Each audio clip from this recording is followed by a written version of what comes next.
ভোটদান কৰিলোঁ। ৰাতিপুৱাই শুই উঠি গা পা ধুই চাকি বন্তি জ্বলাই পিতৃৰ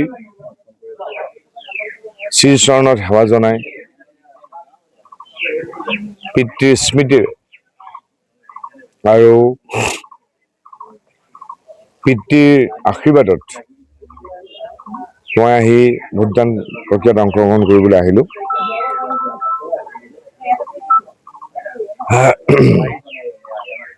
আৰু এই অংশগ্ৰহণ কৰোঁতেই মনলৈ আহিছে, আপোনালোকে সকলোৱে জানে যে মোৰ পিতৃ প্ৰয়াত তুলসী গগৈ ডাঙৰীয়াই বহু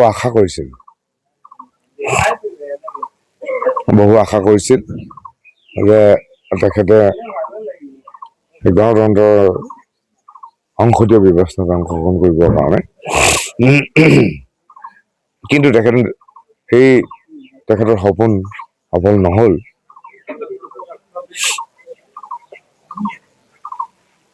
ৰাতিপুৱাই মই তেখেতক মনত পেলাই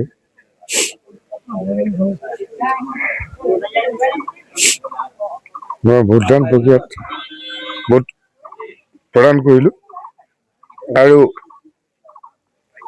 আশা কৰোঁ তেখেতৰ সপোনবিলাক মই যাতে পূৰণ কৰিব পাৰোঁ।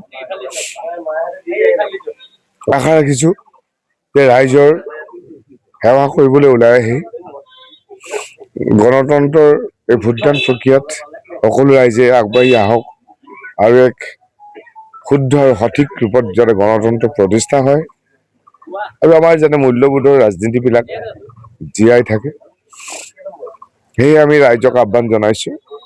আপোনালোকে বিবেক ভোটেৰে সঠিক ৰূপত এক শুদ্ধ গণতন্ত্ৰ প্ৰতিষ্ঠা কৰাৰ ক্ষেত্ৰত আপোনালোকে যদি আগভাগ লয়। আৰু এইবাৰ আমি দেখিছোঁ যে 93 নং সোণাৰী বিধানসভা সমষ্টিত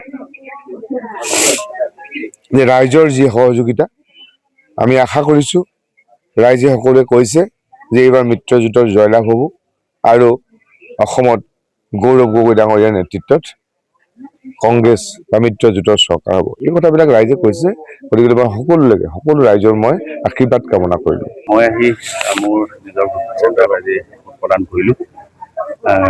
আজি ৰাইজৰ যি স্বতঃস্ফূৰ্ত সঁহাৰি যেনেধৰণে ওলাই আহিছে ভোটদান কৰিবৰ কাৰণে, আজি এই ভোটদানৰ হাৰ যথেষ্ট বেছি হ'ব বুলি মই ভাবিছোঁ।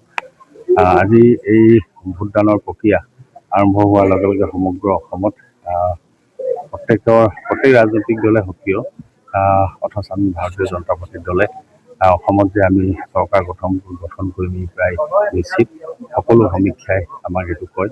গতিকে আমাৰ সোণাৰী সমষ্টিটো আমি যথেষ্টখিনি আমি আগবাঢ়ি আছোঁ। গতিকে আমাৰো সোণাৰী সমষ্টিত আমি ভাৰতীয় জনতা পাৰ্টীৰ দলৰ প্ৰাৰ্থী হিচাপে মই সাব্যস্ত কৰাটো প্ৰায় নিশ্চিত। নিশ্চয় এনেধৰণে 35,000 ভোটত ডিফাৰেঞ্চ হ'ব বুলি মই ভাবিছোঁ।